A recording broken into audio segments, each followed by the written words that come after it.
Welcome to Mom Proof, the art of being comfortable with being uncomfortable, right? As moms of teenage kids, we decided to do this because if we can help one other mom out there with what they're going through right now and share some of our experiences, then success, right? Our kids are about to go off to college.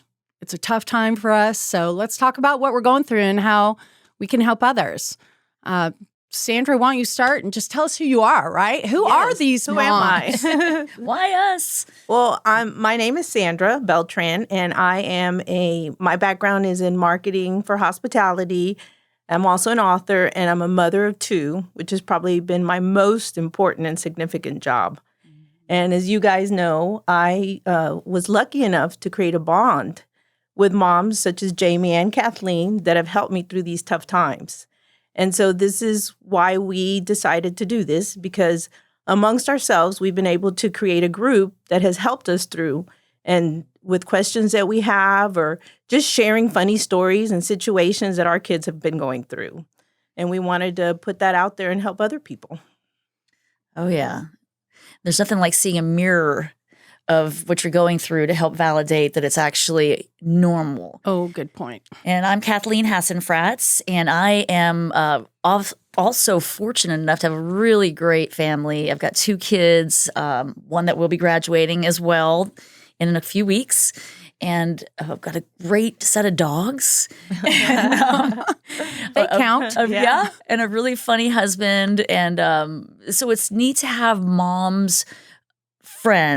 friends who are able to just kind of look back at you and tell you the truth, but sometimes actually be gentle with you and let you know it's going to be okay. Truth with gentleness, but learning to sit in that is part of the job that we're hopefully going to talk about.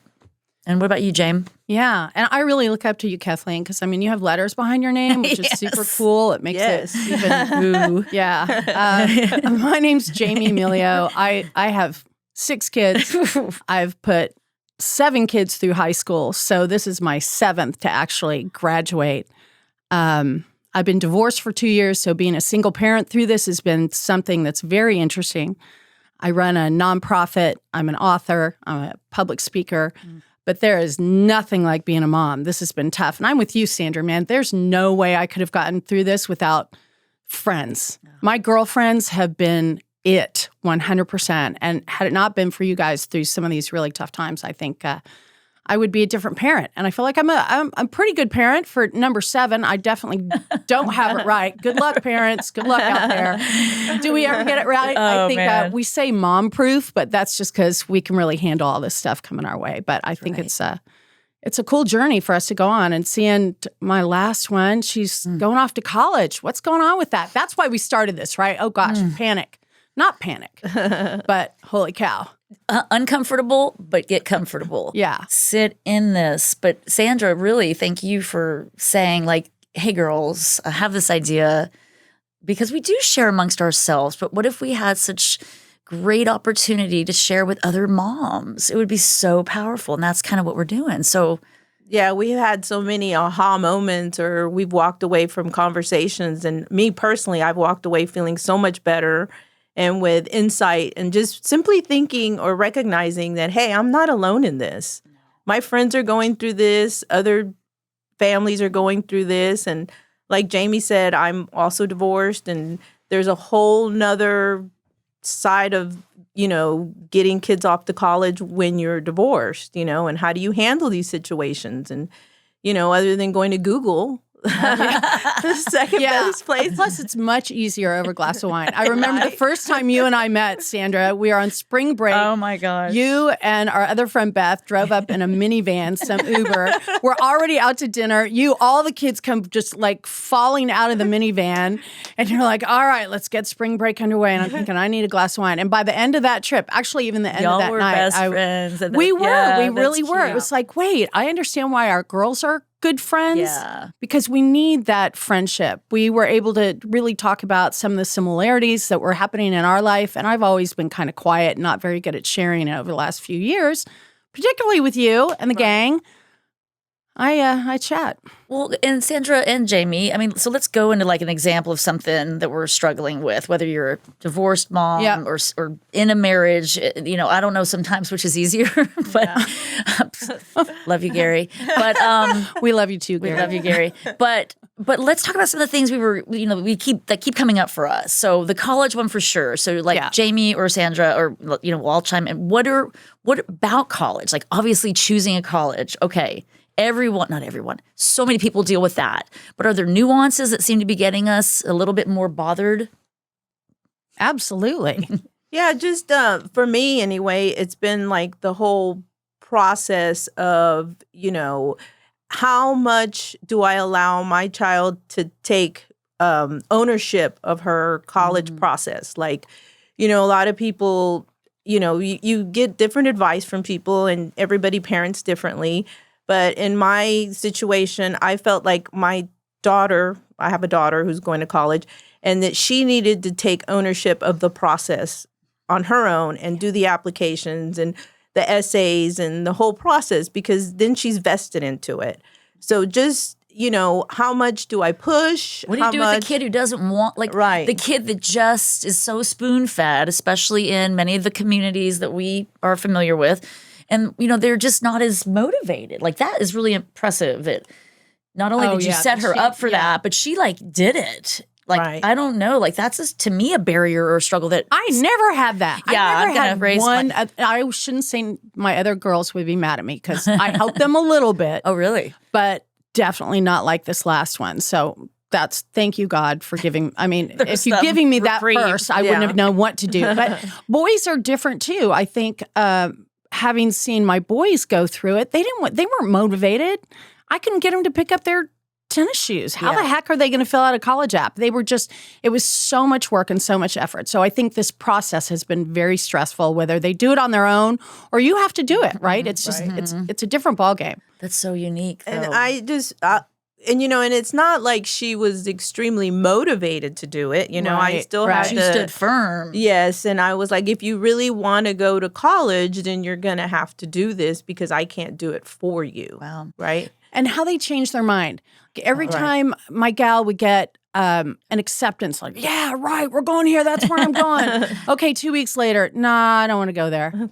Oh, here comes another one. Oh, I'm going there for sure. That's it. No. What about the kid, though, that's not getting those acceptance letters? Getting the no's and no's and no's. And she didn't get into the very one she wanted to. And isn't that life, right? You got to learn to take the no's, man. You need to take the no's. Yeah. If they don't fail while they're with us, and you, Jamie, you've heard me talk about this a billion times, Sandra, not maybe as much, but I think you're going to concur. If they don't fail right now and the first failures they have are out in college or beyond, whatever they do after high school, that is so scary from the mental health perspective, because we've got to be able to train them what that looks like to fail, how you sit in that failure, how you grow from it. And, I could go Kathleen, on that. That's a whole podcast. And you see that all the time. But what you didn't say is that you are a practicing psychologist. Yes. So you see this way more than we can even imagine, right? Well, and if it scares us in our community and I'm actually a therapist and I'm a licensed one, but psychologist is a lovely title that I don't yet have. But we get worried because kids are so prone right now to impulsivity. And so we do see a connection between failures and impulsivity and suicide attempts. And so, yes, to just go serious for a second, like super serious, that is something I think as moms, if we could take away something to really mom-proof, life-proof our little young adults, they would have a failure in front of us, with us.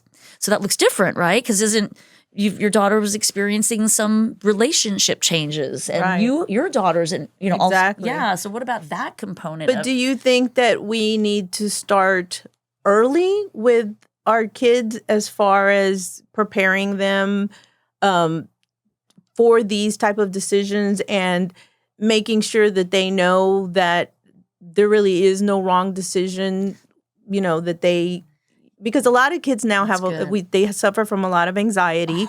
And so making a decision really stresses them out. Mm-hmm. And the one thing I have seen, and I don't know if you guys have seen it, but they're going on social media for validation. Like, how many people are going to this college, or should I go to this or this? It's no longer, and they're so afraid to be judged that everything's going to be seen. It's now everything's recorded. As to when we were growing up, if we did make a mistake or we did fail, there was no.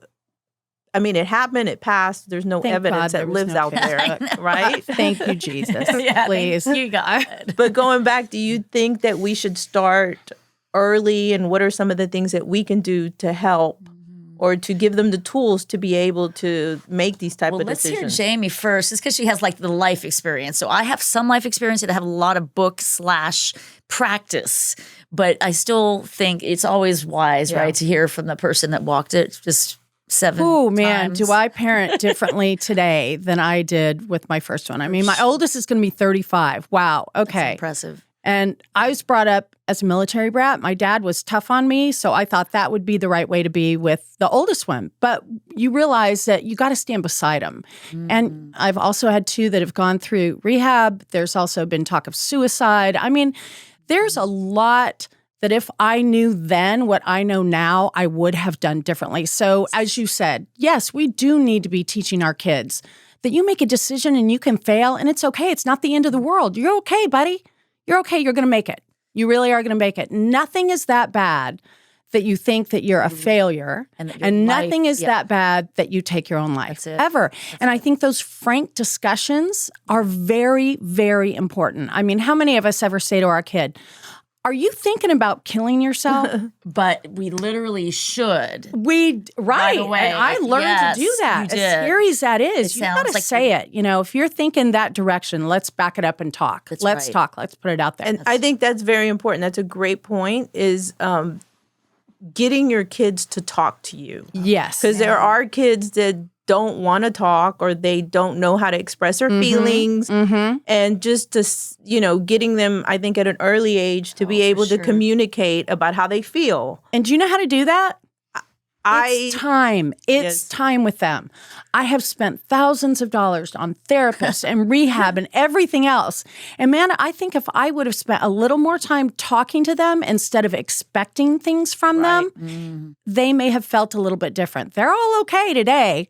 So School of Hard Knocks works, but still, it's that time. It really is that time in the car before they drive, the time in the morning, the time at night. It's so simple, but those are when those conversations come up. Hey, how you really feeling? What's really going on in there? And I'll never forget, Kathleen, when you hosted the like a parenting social series? media or parenting class At HCI? Right. First I think it was like dealing with social media, or how do you... Well, there were multiple lessons, but yes, that's probably one of them. One of the important points that you brought up was having dinner with your children no matter what. It's still research-based. And that's one thing that we've continued to do, is that we sit down and we have dinner together, and it's silly, but things come up and we talk. And then that gets them comfortable telling you stuff that's happening. And that may be the only time your family has together sometimes. And it could be a 20-minute situation, and it might be 4 times a week if you're lucky, especially when they're teenagers. Yeah, because they're so busy. But by all means, that is still research-based. It floors me that they have been able to show that there's a higher academic success, lower chance of depression and anxiety and risky behaviors based around dinner at the table. And that is still something you can read about today. So if you want to Google that, feel free. But Google it. Yeah. Google it. I'm looking at you because I'm thinking about dinner last night. And it can be horribly the brother and sister thing, they just don't stop. It's like, this is lovely, y'all. It's lovely. Well, one way to handle that, and I'm not saying I'm great, because I always want people to realize that I'm a therapist by trade, but I'm a human by... life. But so sometimes if I'm actually on the ball and that starts to happen, a moment where I can have a teachable moment, which you hope for in life, I will say like, wow, this is what is so amazing about human nature, is that the people you care about the most are the ones whom A, trigger your stuff, and B, annoy the crap out of you. You're going to pick her. But it's a beautiful thing, and practice it now, because it's going to set you up for the rest of your life. So that's kind of actually something I said recently, because they're so annoyed at each other right now. My senior and my sophomore. Oh, yeah. Girl, boy. Anyway. The whole dinner thing. And then it sets in. Last night, as I started to get aggravated, we're getting to the end of it. And I'm like, all right, who's going to do the dishes? And then I think, oh no, this is soon going to be over. And that's when I started that spiral last night of, this is 6 weeks until she's gone. How am I going to manage this? I'm okay. I got this. I'm not going to be one of those weird empty nester moms. Oh no, I'm a weird empty nester mom. I can't take it. I'm starting to get. Had you stopped moving and you were still in that overcame? You know what? I did practice a little bit of. God, I talked too much. Sorry, I didn't let you finish. No, but you knew what I was saying. I did practice that. Okay, stop, breathe a minute. Just stop for a minute. Take it in. And then I really started feeling emotional. And that's when I texted the friend group. Yes. Thank God we have these friend groups, right? That's cool, people. And somebody else texted back, this happened the other day. I'm having this is tough. Mm-hmm. So what do we do with that? We need to stop and think about it and know that others are going through the same thing and share and get it out. Don't hold it in. That's it. Don't think that you have to not cry and be tough and it's okay to get it out there. Which is exactly what we're trying to teach our children kids. Is don't hold it in, talk about it, Our generation wasn't raised that way, though. No. That's the difference. And so we've almost swung to the other side. I'm going to have to say, I wish we'd been a little more moderate in how much we parent. I don't know if I'm explaining that well, but I don't want to say helicopter, but man, we're involved. And it's going to be an interesting generation to watch these kids teach their kids about relationships and communication, but I just think they're going to have a better grasp because I think we are just like, I don't know. Sometimes our kids are like, quit talking about feelings. Like, I'm like, yeah. What's a key phrase? How do you feel about that? Yeah. Like, really? How does that feel? Big money for that early on instead of saying, what's wrong? Yeah. How do you feel about that? Thank you, Dr. Jamie. I have two, right? I have a 17-year-old and then I have a 9-year-old. And they're so different. And the 9-year-old, when you ask him, how do you feel about that? He kind of looks at you and shrugs like, what do you mean? What am I supposed to feel? But it is funny because then my daughter she talks a lot about feelings and emotions and almost sometimes overwhelming for me. And I have to look back and say, well, I taught her to do that from a very young age. I was always trying to get her to Are you teaching your son too? I am, but they're so different. I know. Because he holds a lot of things in, but now he talks about stuff and he frames things differently, which I appreciated. He uses a lot of humor and some sarcasm as to where my daughter is more touchy-feely about things, but it is interesting to watch. But she's teaching me a lot. She's teaching me to listen more than I talk.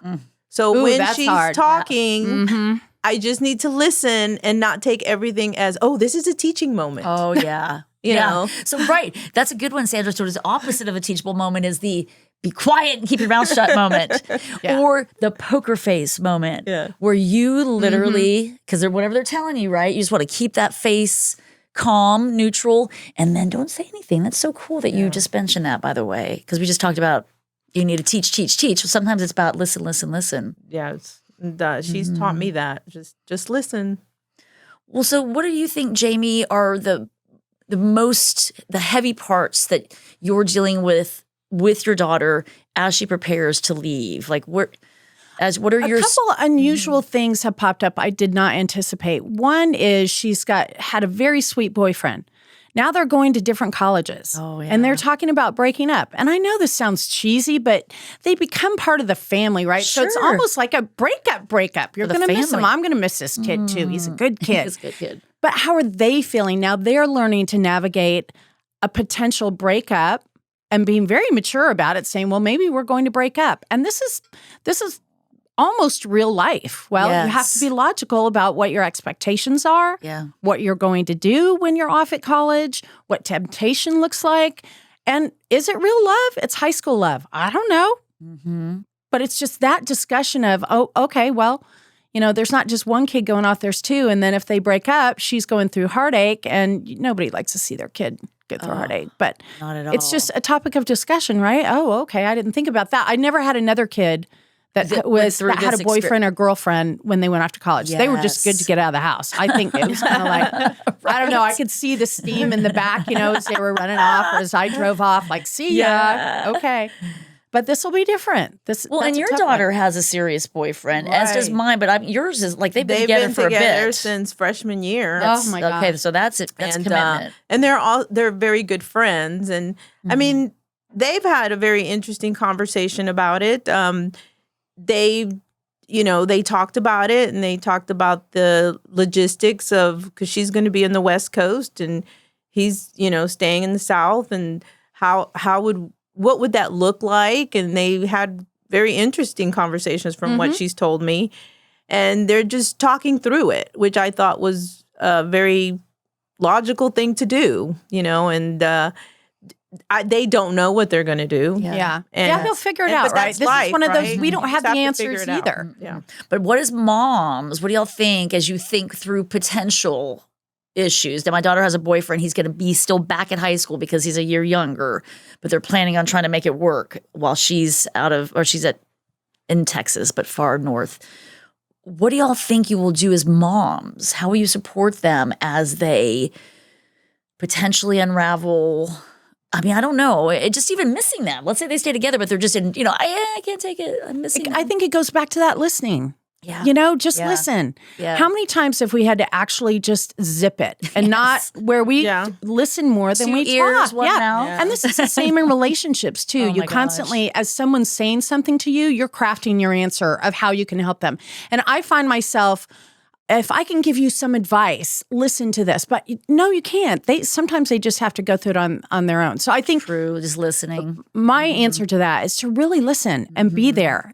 And not offer advice. I love it. And actually. they're going to learn. That is true. No, because they're going to have to learn to navigate life. Yeah, right. Without us. Right. It's in a right relationship. There, anyway. Yeah. If it's a job, just in college, making decisions. And, I think for me, and I say this, and I don't like to parent where I'm telling her what to do. No. I put the facts out there, and just, these are the facts, and these are the decisions you need to make, and these are the consequences of, either choice that you make. And with that information, I expect you to go make a decision. And then, it makes her nervous. It gives her some anxiety, but this is what she's going to be facing when she goes off on her own. Right. And I feel like those are the tools, but also letting her know that no matter what happens, that I will be there for her. Yeah. So it's not like the door's closed. It's like, you can always come back and talk to me about it. I'm here to listen, but make your decisions. And there is no bad decision, because you will learn. Yes. And maybe what happened today doesn't feel like what you were supposed to do, but in the future it could come back and it could be like, well, because I did this is why I'm where I am today. Absolutely. Do either of your daughters talk that they're going to be homesick? Do they mention like, oh, I'm going to miss this? Or are they emoting in a way that, where they're like, say, they're being really aware of it, right? Is. Yeah, same. So is mine. Yeah. And it's a weird feeling that your daughter is not going too far. Yes. No, and I was very anxious about that through this process, and did the poker face thing when she got in another state. I'm like, great, I love it. Yeah, and now she's going to be down the road, and I think you're like, I really love it. No, I really do love that she's down the road. But you know what it is? It's that we've done our job to raise these human beings, and they have to go off and be independent, and we're letting go. We are letting go. And this is where moms are freaking out. Some are doing better than others. But you're going to walk in that empty bedroom. Oh, you're going to have that. Yeah, you're going to have you're that. You're not going to hear the footsteps. Right? And so one of the things I've tried to instill in her and remind myself of through this process, which at any given day, it could go one way or the other. Right. I could be feeling, anxious and upset or excited and happy, but is to really stop and find the joy and what we're doing right now. Yes. They're at the end of their senior year. Breakfast this morning. Yeah, they should be having fun. And don't worry so much about missing everyone. Not yet. Enjoy walking in the hallways. Yes. Enjoy your Friday nights doing the same thing you do every dang Friday night. But whatever. Just really stop and find the joy. And if I could share anything with other parents, how are you getting through this? What are you doing to really manage? you got to stop, take a breath, enjoy where you're at right now. Because, So as they true. say, the nights are long, but the years, the nights are long, but the years are short. Is that it? Yes, I think Something so. like The that. days, or is it nights? But anyway, Days yes. are long. Days, It goes by fast. Yeah, it goes really Let's just say fast. that. Yeah. Well, which makes me think of a point that I'd like to make about change being inevitable. I mean, it's so challenging, James, especially for you. I'm curious with if you've done this 7 times, does it still feel as poignant? It sounds like it does. It sounds like you're still like, And dude, it's I'm different changing every again. time. It is. It really is. But this time, I am the empty nester. This is it. You guys have one left. We do Right. have one left. I always felt like, I've got one more. one left. You know, I've got one more. A dozen. 35 years of raising kids. No, Oh are you my kidding gosh, me? you better watch out. I don't know what I'm going to do. She's gonna be crazy. Yeah, and it's there's been so many interesting turns of events. I know one thing that my girl said to me was, and being single, I certainly didn't plan that 35 years ago. Right? You know, now I'm raising a teenager all by myself. That was not, thank God she made it easy for me. But there was one point where she said she has her boyfriend and I'm dating. And she said, Mom, it's like I'm married and you're out going crazy. And it should be the other way around. I'm a teenage girl going out and going crazy and you're out dating. So I thought, okay, that's ironic. That's right. I don't know where this is in the parenting book, but we managed through it. Now, now I'm not dating anymore. That's so right. That's cool. right. Well, you're in a relationship, Yes. which is lovely. Yeah. So you're very lucky. you're And off the market. That's the interesting part is if you compare our relationships maybe with our mothers and the relationships that I know that we all have with our daughters, Good one. it's so different. My relationship with my mother was I'm the mom, you're the daughter, and there was very Little the lines were emoting, very rigid. rigid. And Right. with my daughter, I know. That's what I was talking about, that swing. Did we Yeah, go a you're right. little too far on the diffused boundaries where Yeah. we're just all enmeshed on each other? Like, somebody tell me who's in charge here. Right. Because my 18-year-old thinks I'm a horrible parent. She told me the other day how we were parenting our 16-year-old. And that's another podcast for 16-year-old boy moms. But she just said, yeah, you guys are doing a terrible job with him. wow. And I'm so lucky that I made it this easy for you. And so we appreciated her. We told her thank you. maybe And- she should join the podcast. Now, That's see, right, my I'm gonna- mom would have been like, get your ass in your room. Right. Wait, go get the belt. Why did I thank What her? did you just say to me? But I didn't mean to interrupt you. So go ahead. So we're No. talking about just the boundaries with your Right, daughter. It's yeah. very nice. And it doesn't that's- allow for connection. Yeah. Well, but also like her leaving and she's going far. Yes. You know, Like how many, did you looked it up? How many, 1,300 miles? 1,300 miles. That's a little bit. Whew. That's a little bit. And there is some anxiety there for both whom? of us. Okay. For both of us. Yeah. But, you know, like someone asked me the other day, do you get upset? Do you cry? And I was like, yeah, I cry every day. You know, you. thinking about that she's leaving. But at the same time, I don't want her to feel, because to turn around on her, she almost feels responsible for leaving me. Mm-hmm. Like a Right, 'cause caretaking. we're so close. Yes. with True, kids. right? Yeah. Because we do And you're stuff single. together. So, I Yes. mean, interesting dynamic that I'm not necessarily feeling, but so that's Right. really, really important to Yes. mention because there's other, obviously, single Yeah. parenting moms Yeah. and dads out And there. she said that. She says, Mom, she goes, I really want you to be with someone Oh, sweet. because I don't want you to be alone. That's just so sweet. And That I'm is so like, I mean, just so considerate. yes. Like, Passionate, yeah. that's and very so lovely. that's, I think we're both going through that process. Y'all are best of- friends, and it's okay. yeah, She like, hasn't we're abused that close. relationship with you. Like, there's not a where, like, you know how like you could be best friends with a kid, but it ruins the dynamic because Well, we they're still not. have structure, so she still gets in trouble. You know, and you can exact a consequence right. as needed. And we still argue Yeah. about Yeah. everything, you Yeah. know, like you did with your mom. But at the same time, you know, I have learned to apologize. Because I'm not perfect. huge. And sometimes I say things that I shouldn't because I let my words come out right away. And I have to go back and I have to say, I'm sorry for what I've said. Yeah. And Nice. I That's really shouldn't have powerful. said that. And, you know, so we both learned, I think, boundaries. So we do have a close relationship, but we also have boundaries. And when she oversteps her boundaries, then I let her know. But at the same time, she lets me know. So But don't you find if you treat them with respect, they treat you with respect? Yes. I think that's one of the big things I Yes. learned about parenting. It's not Yes. just every now and again you get to say, I want you to do it because I said so. Yeah, Right. I told you. But for the most part, and especially in apologizing, that's so important, and mean it. Not I'm sorry, but Yeah. Yes. Oh, really say your butt out of there. I'm sorry. I wish I had done that differently. I'm still learning. This parenting thing doesn't come with the manual. All the right. things we've all said. Yeah. Because that's part of this. I think what motivated us to do this podcast. When you talked about it, Sandra, it was just like, there isn't a manual. We've got to find peers. You know, when you're in like a, studying in a college or, whatever, higher degrees, you're finding your cohorts. So I was thinking about that the other day. Like, we have a cohort, and that's people of like-mindedness that you're working with in a big project. And this project is like raising these kids and then being happy in life. And happiness is fleeting, actually. Finding joy in life, like Jamie said. Yeah. Stopping, smelling the Right. roses, knowing decisions are okay to make, even if they're not the right one. It's just, Yes. we need this, our cohort. And, kinda it's cool. just like you're saying, enjoying the moment. So if you're so worried about, stressed about, or anxiety driven that your child is leaving or the I decisions they're making, You're not even in the then moment. you're not even in the moment. You're not able to enjoy That's those right. moments that you do have with your child. The fleeting moments, we might add. And it's so easy. It's an easy thing to say. It's like, just enjoy the moment. be there. But Right. how exactly do you do that? Ooh, good You know, one. Let's how talk to do James. you- James got some good meditative practices, yeah?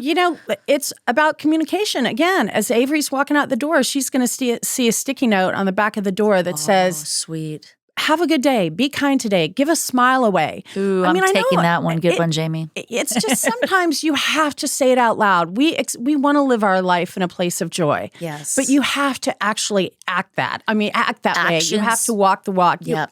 Yes, actions speak louder louder than words. Right. I put notes in their Always. lunch boxes recently. Well, not they don't have a box, they're lunch bags. So I put some notes in there. I did it for each kid recently, and like literally, no one said anything. And then I had to go, "Did you get your note?" And then Garen's like, "Yes, Mom." Oh, And I'm my like, gosh. "Oh." Okay, that's a good that's a good takeaway, right? Like, don't okay, moms out there. Put a sticky note. Go hide a sticky note in your kid's bathroom, in their underwear drawer, in their shoes, I love something. that so my much better. boyfriend put notes in my suitcase when I went on spring break that's with a my good daughter. one. I mean, how sweet was that? I know you Yeah. were so sick of me saying, No. look at this note. He's so sweet. But it's small acts of kindness. If we do that for our kids, they will do it for someone else. Isn't that Right. true?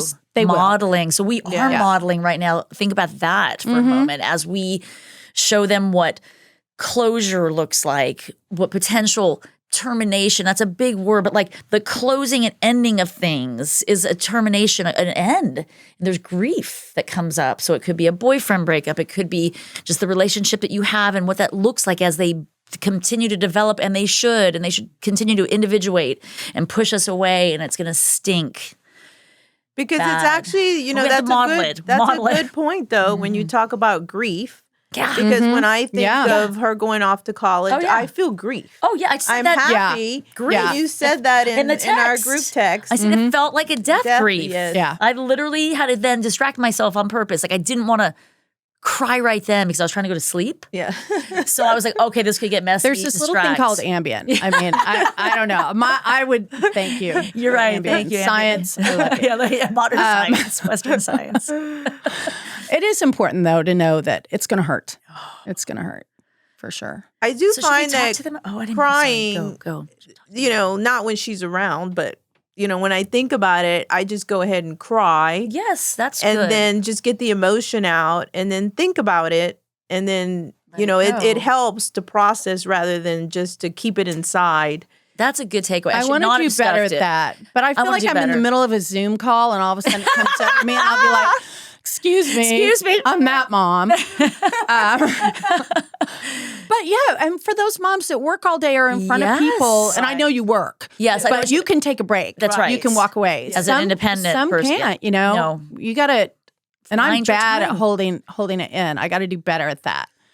But now I'm having those moments where she'll look at me and say, Are you crying? Oh my God, does that too. I'm like, well, yeah, no, yes. But don't you think it's going to be super important that we do probably get some crying in front of them if we haven't yet. For sure. For the modeling, for the ability to allow them to cry, that may be the trigger they need, that may be the impetus they need, and maybe it's happening in their room and I don't know it, but not with my particular Scorpion child. Jamie's a Scorpion too. See, I get her. That's why I love her. I know. We just hold stuff in. Just hold it in, be stoic and confident, and I don't know. That's not necessarily a trait we like to see in people long term for mental health. Hence my therapy my entire life, Kathleen. So hopefully I can afford her I'll therapy. mention that to her. Yes, tell her that. Get it out. It'll save you some money. That's so funny. Well, I mean, and it feels like they definitely, I think, want to see us emote. How about that one? How about if we don't emote, what are we conveying? It's just such a weird word. Oh, sorry. If we don't cry in front of them. There we go. Well, At the beginning, when senior year started, this is kind of funny. I was not emotional about it. I was just like, oh, we have a whole year, right? Right. Well, why would you be? Yeah, you're just like, whatever. I've got 9.5 months. Time. And so there was parents that were crying like the first day of, senior year. And she was upset with me that I wasn't crying. Oh, interesting. And so then I was like, well, I have time, but I think it was maybe like a couple months ago when it really hit me. Maybe when the college letters started coming in. Yeah. And then that's when I started crying. And then she was like, oh, please don't cry. That's so great. I can picture her saying that too. But she's such a I sweetheart. cried with all of them every first day of school.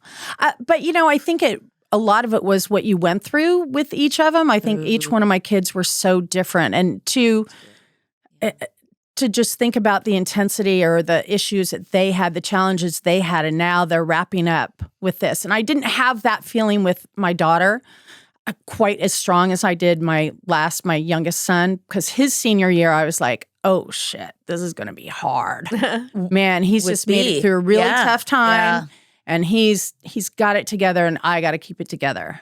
And I couldn't keep it together. Oh, really? I definitely couldn't. The night of the graduation? Or the whole just year? the whole year was, and that's. But you've been through so much to get him there, so there's that. So parents may be experiencing that. Yeah, success. And if their kids have really had issues or challenges, I don't want to say issues. If they had different challenges, to actually get through, and there were things that they had to work on to build their toolkit of being mentally capable to handle life. I mean, that was the one thing with parenting is, what does their toolkit have? Do they have that take a deep breath? Yes. Stop for a minute. Those things that we teach our kids. Yes.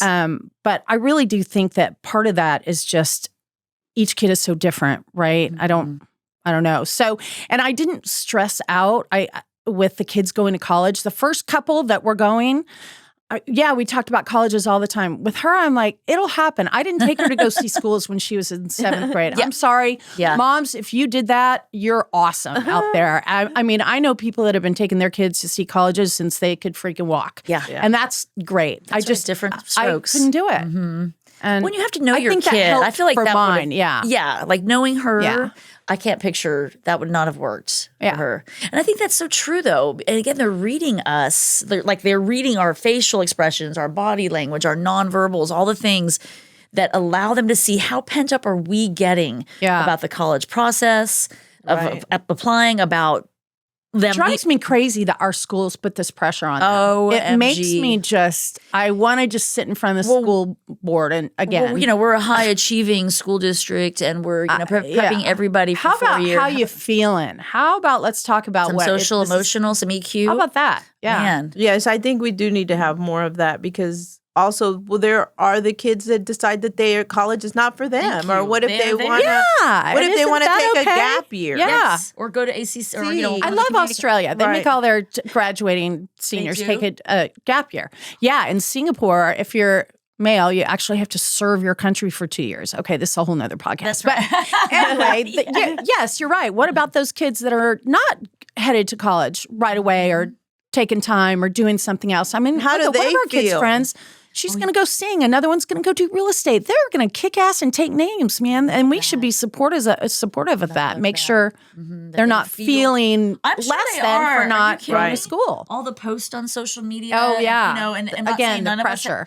Right. But it's been going on all year. Right. I mean, people were announcing those early. And you're like, oh, you're waiting, and there was some internal struggle, I think, as a parent to not let that get inside me, to feel that competitive nature. And, we look at how the kids are being raised in today's educational world, and it's so not support, it's competition. Right. And so what we want to try to do, I think, as moms and people that care about young people is try to support them in ways that are not being provided at the school setting. Because all they're going to hear at the school setting is more, and competitively ranking. And I know they don't rank them necessarily, but your kid knows kind of where they fall in the hierarchy of academics, at least in our area. Yeah, and that sucks. And I think one thing that moms all around can do, all over the world can do, is take a minute and talk to your friends, your kids' friends. Your kids' friends. Yes. My daughter's friend. Yes. I have sat them down and talked to them at separate times, just one-offs, and said, great. I'm really proud of you. We need more of that in our community than, where are you going to school? Yeah. Or, so sweet. What are you doing? Yeah. What's your next step? We've all done it. We all say it. Yeah. There's research on that too, that every young adult should have at least 5 adults in their life that are not family, right? And how much support that provides if every kid had 5. So what we should all do today is go home. Oh, I love that. And ask our teens, and I don't know about your little man yet. I could probably ask my 16-year-old, do you have 5? Tell me your 5 people besides mom and dad or any family, family member. Yeah. Who you could go to or has your back. See, our culture is missing that because church is not like it used to be. Community is not. I actually learned that in one of my kids being off to rehab. I had to go to a family weekend to pay a bunch of money to have those professionals tell me, well, how many people can your son actually turn to when times are tough? And you know what? I couldn't name. I could name just a couple. Mainly and that made me parent differently again and connect with my kids' friends, moms, hence you guys. Right. And it made all the difference in the world. Yes, because they need that. A lot of times they may do that at the thing. Yeah. See you as, if they need help or if they just need to talk, and they can reach out to you. Or like I know that my daughter has reached out to you guys and has asked questions or told you how she feels rather than maybe she didn't want to tell me about it. That's great, and the thing is that also letting them know that whatever they say is in confidence. Right. That you're not going to go tell other people. That you're not going to go back and tell the other parent, unless it's life-threatening. Right. Unless it's life-threatening. There's limitations. I'm going to throw that in there, ladies. Right. Yeah, absolutely. If they're going to hurt themselves or others, please report to the other parent. There it is. Yes. That's like chapter 2, paragraph. Yes. Ethical principle 14-7A of the state of Texas guidelines. Okay. And just normal human practice, right? But I love that she had confidence in, or a confidant in Jamie is really, that word plays off each other, but that she has confidence in that she has a confidant. Right. That's so awesome. our to-dos, our takeaways are, how we want to let other moms know that you're not alone. Yeah. We're going through a lot of the same stuff, and I think it's important to share. And if you can, just look in the mirror and say, I'm doing a good job, man. I'm a mom. You're mom-proof. We said mom-proof because nothing's going to get us down. It's just not. I mean, I shouldn't say get us down. It's not going to pull us all the way down without the opportunity to get back up. I remember getting a phone call from my oldest son. And I lived in Singapore. Talk about leaving him far away. He went to school in California. Wow. And you were still in Singapore. And I was in Singapore. Oh, gosh. And it was really hard, but it was a phone call. 1,300 miles. Yeah, that was 10,000. I don't know how many thousand miles a day away. Oh. But I remember a phone call, just him frantic of, I can't do this, man. I can't do this. And being able to just talk to him and kind of get him through that moment. And then I looked in the mirror and I thought, you know what? I'm doing the best I can. A pat on the back. And it takes hard work to do that and think that you're not. That's tough. What could I do different? Because the self-critics are our worst critics. Yeah, we are, right? Yeah. I think we all need to. And who is it? It's Mel Robbins. I love her high I love five. her. Look in the mirror and high five, man. Yeah. Do it to another mom too. Hey, you're doing a great job. Keep it up. So we got to keep talking about it. You know, Let's there's do other it. things that are going to pop up and how we can help these kids get on to be productive members of society, not just sucking things back, but actually. Yeah, producing, contributing. Yeah. Yeah, that's great. Yeah, just being present, I think, and supportive, because it helps both the parents. It helps us be supportive to each other, and also it helps our kids to be able to know that they have a support system, whether it be in the parent or within their own community of friends, that they have that safety net. Oh, there it is. I love that safety net. Yeah. That's beautiful. And I think saying out loud, I wish every parent would say out loud to their kid, you're going to go through some really tough times, but it's never that bad. That's right. It's never that bad that you have to think about not living. Yep. Yep. It's a hard thing to say. I'll go back to it because people don't say it out loud. Yeah. I think as a therapist, but a mom, probably more importantly, the mom, and knowing the experience of kids that have taken their lives, it's exactly what Jamie just said. Like even today, everyone who's listening to this, immediately just say to your kid, and when the time's right, timing's everything. Yeah. But exactly what Jamie said, hey, you're going to hit the humps. It's going to be okay. I'm going to be there for you. Someone's going to be there for you because we have a great safety support built in for you.